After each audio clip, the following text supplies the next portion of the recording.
Hello అండి, అందరికీ నమస్కారములు. నా ఆలోచనలే నా మాటలు. ఆత్మహత్య దేనికి పరిష్కారం? ఆత్మహత్యలు సమస్యను శాశ్వతంగా పరిష్కరిస్తాయా?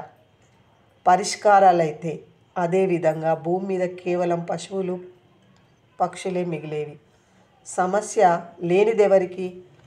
చెట్టుకు, చేమకు, పాముకు, చీమకు, పక్షికి సమస్య లేనిదెవరికి? ఓపికతో, ఓర్పుతో సమస్యను సాధించి సేధించడమే స్వార్థకత ఈ జీవితానికి. ఎండివాడిన మోడు కూడా ఓపికగా వేచి చూస్తుంది తొలకరి చినుకు కోసం. చినుకు తాకిన క్షణం శక్తినంతా కూడగట్టుకొని మొలకై చిగురిస్తుంది.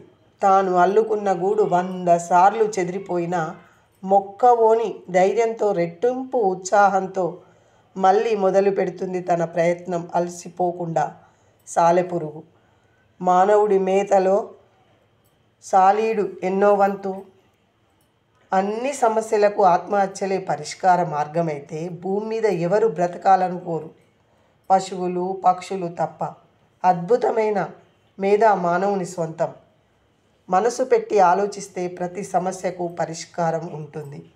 మనిషి పరిష్కారం వైపు కాకుండా పలాయనం బాట పట్టడం ఎందుకు? సమస్యను పెద్దది చేసి చూస్తే నీకు తెలియకుండానే నువ్వు చిన్నగా కనిపిస్తావు, చిన్నవాడివైపోతావు.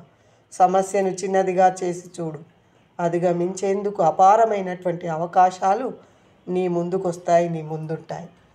పుట్టుకతోనే మనిషికి జీవన పోరాటం మొదలవుతుంది. నీ యుద్ధం మధ్యలో వదిలేసి పారిపోతే, నువ్వు అలసిపోయి ఆపేసిన యుద్ధం ఎవరికి శాపం చెప్పండి? ఎందుకు ఈ అర్ధాంతర పలాయనం? ఆలోచించండి. ఆత్మహత్య దేనికి పరిష్కారం కాదు.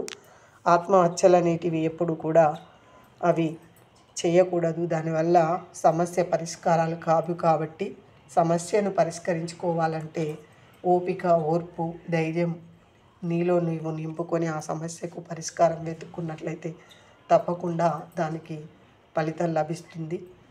తాళం ఉన్నప్పుడు తాళం చేయి కూడా ఉంటుంది. కాబట్టి ఆ సమస్యకు పరిష్కారం దొరుకుతుంది. నా మాటలు మీకు నచ్చితే తప్పకుండా లైక్ చేయండి, కామెంట్ చేయండి, సబ్స్క్రైబ్ చేసుకోవడం మాత్రం మర్చిపోకండి. ధన్యవాదములు.